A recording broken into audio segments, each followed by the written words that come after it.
Hello and welcome to के study point. साथियों, इस वीडियो में हम बात करेंगे द अमेरिकन नोवेल के बारे में जो हेनरी जेम्स ने लिखा था। इस नोवेल की समरी को डिस्कस करेंगे, साथ ही साथ कुछ जो फैक्ट हैं जो एग्जाम में पूछे जाते हैं उनके बारे में डिस्कस करेंगे। तो आप वीडियो के लास्ट तक बने रहिएगा। द अमेरिकन नोवेल है जो हेनरी जेम्स ने लिखा था और ये स्टार्टिंग में एक सीरियल फॉर्मेट में पब्लिश हुआ था द अटलांटिक मंथली मैगजीन में। ठीक है, आपको याद रखना है कि 1876-77 में फर्स्टली एक सीरीज के फॉर्म में मतलब मैगजीन में सीरियल के फॉर्म में पब्लिश हुआ था, फिर बुक के फॉर्मेट में 1877 में पब्लिश हुआ था। ठीक है, सोशल कॉमेडी और मेलोड्रामा है और इसका जो प्लॉट है उसके बारे में डिस्कस कर लेते हैं। एक्चुअल में ये एक कहानी है एक अमेरिकी बिजनेसमैन की जिसका नाम है क्रिस्टोफर न्यूमैन। आपको याद रखना है उसकी कहानी है, क्योंकि अमेरिकी लोग कैपिटलिस्ट सोसाइटी में रहते हैं, बिजनेसमैन होते हैं ज़्यादातर। तो ये कहानी है कि एक अमेरिकी बिजनेसमैन जिसका नाम क्रिस्टोफर न्यूमैन है, वो यूरोप में जाता है और यूरोप की वो एक ब्राइट साइड देखता है, एक डार्क साइड देखता है, दो साइड देखता है। एक्चुअल में वो जाता तो है सेटल होने के लिए। जो क्रिस्टोफर न्यूमैन है वो अपनी 30s की एज में है और वो काफ़ी मतलब अपने लाइफ से सेटिस्फाई है, रुपया पैसा से, अपने धंधे से, और वो सिर्फ अब चाहता है कि यूरोप में जाके सेटल हो जाए, शादी कर ले और शांति से जीवन व्यतीत करे। लेकिन वहाँ वो यूरोप के ब्राइट और डार्क दोनों साइड देखता है और फिर लास्ट में हताश होके वापस हो जाता है। तो इस स्टोरी को डिस्कस कर लेते हैं। क्रिस्टोफर न्यूमैन जो एक अमेरिकन बिजनेसमैन है, वो यूरोप जाता है और यूरोप में सबसे पहले वो फ्रांस की जो कैपिटल है अभी पेरिस, वहाँ पहुँचता है। ठीक है, तो वहाँ सबसे पहले उसकी मुलाकात होती है एक पेंटर से। एक पेंटर है लड़की जिसका नाम है नोएमी। ठीक है, आप ये नाम नोटिस कर सकते हैं, उसका नाम है पेंटर का नोएमी। ठीक है, जो एक लड़की है वो कुछ पेंटिंग बना रही होती है और उसके पिताजी का नाम है एम नियोचे। ठीक है, एम नियोचे, ये चीज़ें आपको याद रखनी है। आप स्क्रीन पे देख पा रहे होंगे जहाँ एक कर्सर घूम रहा है। तो यहाँ सबसे पहले जब वो नोएमी से मिलता है, वो पेंटिंग कर रही होती है और मिस्टर नोएचे उसका फादर है, उनसे भी मिलता है।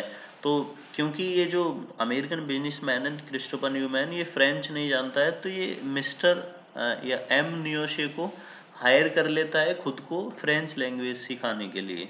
ठीक है, और इनकी जो ये लड़की है नोएमी, जो पेंटिंग करती रहती है, वो उसको देखता है और उसको अप्रिशिएट भी करता है। तो जैसे ही मिस्टर नियोचे या एम नियोचे इसको क्रिस्टोफर न्यूमैन को फ्रेंच सिखा रहे होते हैं, तो उसी टाइम ड्यूरेशन में न्यूमैन को पता चलता है कि जो ये व्यक्ति है और इसकी जो लड़की है जो पेंटिंग बनाती है, काफ़ी गरीब हैं, इनके पास पैसा नहीं है। और एम न्यू से परेशान है कि वो अपनी लड़की की शादी कैसे करेगा, दहेज में देने के लिए उसके पास कुछ नहीं है, वो बहुत दुखी रहता है। तो ये जो बिजनेसमैन है क्रिस्टोफर न्यूमैन, ये उनको बोलता है कि आप परेशान मत रहो, मैं आपकी बेटी की जो पेंटिंग्स हैं वो खरीद लूँगा, काफ़ी पैसा दे दूँगा, जिससे कि आप उसकी शादी कर देना। ठीक है, तो ये स्टार्टिंग का एक हम बोल सकते हैं कि यूरोप का डार्क साइड दिखाने की कोशिश की है हेनरी जेम्स ने यहाँ। और इसमें क्या है कि जो राइटर है वो यूरोप का जो डार्क साइड है उसको इस तरह से पेश करता है कि दुनिया भर में ये चीज़ें साथ साथ चलती हैं। अब इसमें क्या होता है कि जो ये लड़की होती है नोएमी, ये जो पेंटिंग बनाती है, ये इसका इंटरेस्ट नहीं है, ये बहुत ज़्यादा अच्छा बना भी नहीं सकती है, बना भी नहीं पाती है। लेकिन क्योंकि इसको अपने फादर के साथ मिलके फैमिली चलानी होती है, इनके पास पैसे नहीं होते हैं, तो ये वो काम करती है। तो जो क्रिस्टोफर न्यूमैन है, ये बोलता है कि ठीक है, मैं तुमसे कुछ पेंटिंग्स खरीद लूँगा और तुमको काफ़ी पैसा दूंगा, जिसके बाद तुम अपनी लाइफ सेटल कर सकते हो। और इसके फादर से एम नियोचे से बोलता है कि मैं पेंटिंग खरीद लूँगा और आप फिर इसकी शादी कर देना। अब इसके बाद दूसरा यहाँ फेज स्टार्ट होता है जिसमें ये जो मिस्टर क्रिस्टोफर न्यूमैन है, जो बिजनेसमैन है अमेरिका का, इसकी मुलाकात एक विडो से होती है, एक लेडी से होती है जो विधवा है, क्लेरे डी सिंट्रे, इसका नाम है क्लेरे डी सिंट्रे, आपको ये नाम नोट कर लेना है। इससे इसकी मुलाकात होती है और ये जो लेडी है ये विधवा है और ये जो लेडी है इसके दो भाई हैं। ठीक है, एक का नाम वैलेंटिन है और दूसरे का नाम मार्किस है। तो इसकी से बातचीत हो जाती है। ठीक है, ये दोनों बातचीत करने लगते हैं तो ये लेडी क्लेरे अपने भाई से, जिसका नाम वैलेंटीन है, उससे मिलवाती है इस व्यक्ति को, क्रिस्टोफर न्यूमैन को। ठीक है। अब जो वैलेंटीन है वो काफ़ी खुश होता है इस रिलेशनशिप से। वो क्रिस्टोफर न्यूमैन से बातचीत करने लगता है, घुल मिल जाता है और एक तरह से इसका फ्रेंड बन जाता है। लेकिन जो दूसरा भाई है क्लेरे का, मार्किस, वो इस रिलेशनशिप को अप्रूवल नहीं देता है, वो इनसे मतलब खुश नहीं रहता है और वो इससे क्रिस्टोफर न्यूमैन से अच्छे से मिलजुल नहीं पाता है। लेकिन इसके बाद क्या होता है कि जो न्यूमैन है, क्रिस्टोफर न्यूमैन, ये वैलेंटिन के साथ, जो इस क्लेरे का भाई है, उसके साथ आराम से टाइम व्यतीत करने लगता है और उससे बोलता है कि मैं तुम्हारी बहन से, यानी जो क्लेरे है, उससे शादी करना चाहता हूँ। तो वैलेंटिन खुश हो जाता है, बोलता है ठीक है कर लो, और वो सपोर्ट करने लग जाता है। ठीक है।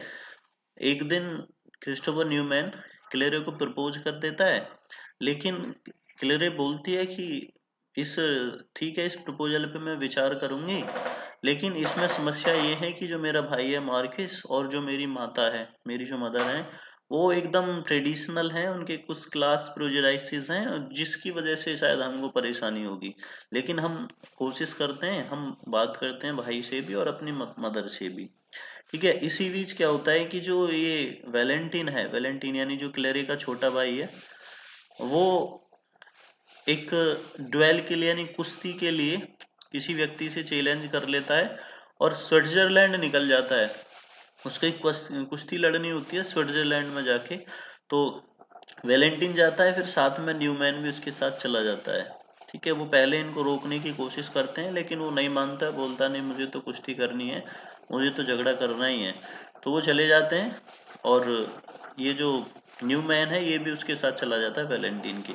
वहाँ अचानक से क्या होता है कि जो कुश्ती होती है वो थोड़ा सा, हम बोल सकते हैं, रिस्की हो जाती है और वैलेंटीन को काफ़ी चोट आ जाती है। ठीक है। इससे पहले एक और सीन होता है, मैं आपको बता देता हूँ कि न्यूमैन और जो वैलेंटीन है, ये अ, बीच में एक बार और उसके जो नियोचे था, मिस्टर नियोचे, एम नियोचे, और उनकी जो लड़की थी, उनके पास पेंटिंग लेने के लिए जाते हैं, जिसको इन्होंने, मिस्टर क्रिस्टोफर न्यूमैन ने बोला था कि पेंटिंग बना देना, मैं खरीद लूंगा और आपको पैसे दे दूंगा ताकि आप अपनी बेटी की शादी कर सको। तो ये बीच में जब उनके घर पे जाते हैं तो देखते हैं कि जो एम नियोचे हैं, उनकी जो बेटी है नियोमी, उसने वो पेंटिंग तैयार नहीं की है, और ये देख के कि मेरा जो कस्टमर था यानी क्रिस्टोफर न्यूमैन था, वो आ गया है और मेरी पेंटिंग तैयार नहीं है, तो वो उससे एक्सेप्ट कर लेते कि मेरे से ये काम करना नहीं आता है, जबरदस्ती मेरे पेरेंट्स मतलब फादर कराते हैं, और मैं बिल्कुल पेंटिंग नहीं बनाना नहीं जानती हूँ। और वो उसके पास जो कलर पड़े हुए होते हैं उस पेंटिंग पे ही गिरा देती है और एकदम बर्बाद सा कर देती है पेंटिंग्स को, जो भी उसके पास होती हैं। ये देख के क्रिस्टोफर न्यूमैन काफी खिन्न होता है और उसके बाद वो वापस आ जाता है। तो उसका बाप और वो बेटी दोनों बड़े परेशान होते हैं, मिस एम नियोचे और नोएमी। अब यहाँ फिर से वो कहानी रिपीट होती है, इस पे वापस चलते हैं कि जो क्रिस्टोफर न्यूमैन है, वो इसके पास होता है स्विट्जरलैंड में, वैलेंटिन के पास, जो कुश्ती में हार गया है और उसको काफी ज्यादा चोट आई है और वो ऐसी हालत में है कि उसकी डेथ होने वाली है। तो जब सबको पता चलता है कि इसकी डेथ होने वाली है, तो लोग उसके पास जाते हैं, मतलब इसका भाई, दूसरा भाई वैलेंटिन का, और इसकी बहन क्लेरे भी जाती है, और मार्क्यूस जो भाई है वो भी जाता है। तो लास्ट में जो वैलेंटिन है वो न्यूमैन को बुलाता है और उससे बोलता है कि मेरी फैमिली का एक डार्क हिस्ट्री है, एक मतलब बहुत खराब हिस्ट्री है, और उसको तुमको मैं बताना चाहता हूँ मरने से पहले। तो वो उसको बता देता है। हिस्ट्री क्या होती है? हिस्ट्री ये होती है कि वैलेंटीन न्यूमैन को बताता है कि हमारे जो फादर थे, उनकी डेथ नेचुरल डेथ नहीं थी, मेरी माँ ने उनको मारा था। मारा कैसे था कि उन्होंने, जब वो बीमार थे तो उनकी दवाइयाँ उनसे दूर कर दी, मतलब उनको दवाइयाँ ना खाने दी और डॉक्टर को नहीं मिलने दिया, डॉक्टर को उनके पास नहीं जाने दिया। तो इनडायरेक्ट वे में मेरी माँ ने मेरे बाप को मारा था। मेरी माँ काफी ट्रेडिशनल है, वो तुम्हारी शादी नहीं होने देंगी क्लेरे से। और मेरा भाई भी, मार्किस जो मेरा भाई है, वो भी सपोर्ट करता है। तो यहाँ जो छोटा भाई था वैलेंटिन क्लेरे का, वो ये सब चीजें क्रिस्टोफर न्यूमैन को बता देता है मरने से पहले। उसके बाद उसकी डेथ हो जाती है।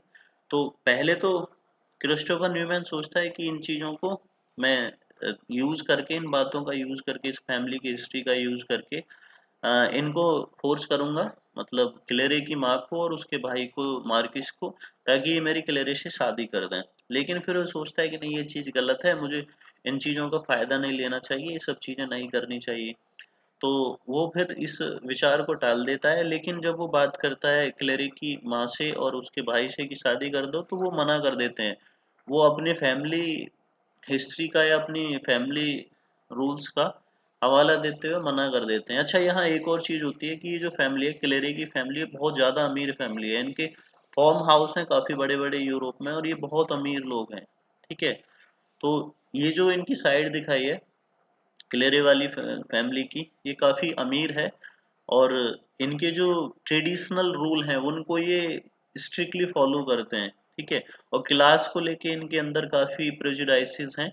मतलब जैसे हम तो ये मतलब दिखाते हैं कि हम तो हाई क्लास के हैं, और शायद ये क्रिस्टोफर न्यूमैन इतना बड़ा नहीं है, इसलिए उसकी माँ के दिमाग में और उसके भाई जो है मार्क्यूस, उसके दिमाग में कुछ ऐसी फीलिंग्स आती हैं, तो वो क्लेरी की शादी से नहीं करते हैं। एट लास्ट जो क्रिस्टोफर न्यूमैन है वो परेशान हो जाता है, वो वापस आने लगता है, वहां से वापस आता है। तो पहले वो जाता है पेरिस, जहां वो उस लड़की से जो पेंटर थी, ठीक है, उससे मिलने की कोशिश करता है। उसी की वजह से हो जाता है कि मैं उसको देखना चाहता हूँ कि वो अभी है या नहीं वहाँ।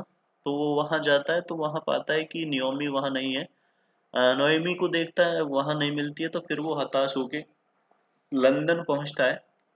लंदन की गलियों में एक दिन घूम रहा होता है, तो उसको वहाँ नोएमी मिल जाती है। और उसके बारे में उसे पता चला था कि उसने एक अमीर व्यक्ति की रखेल बनना स्वीकार किया था। मतलब एक अमीर व्यक्ति की, हम बोल सकते हैं कि जो एज में काफी ज्यादा था लेकिन उसके पास पैसा था, तो उसकी वो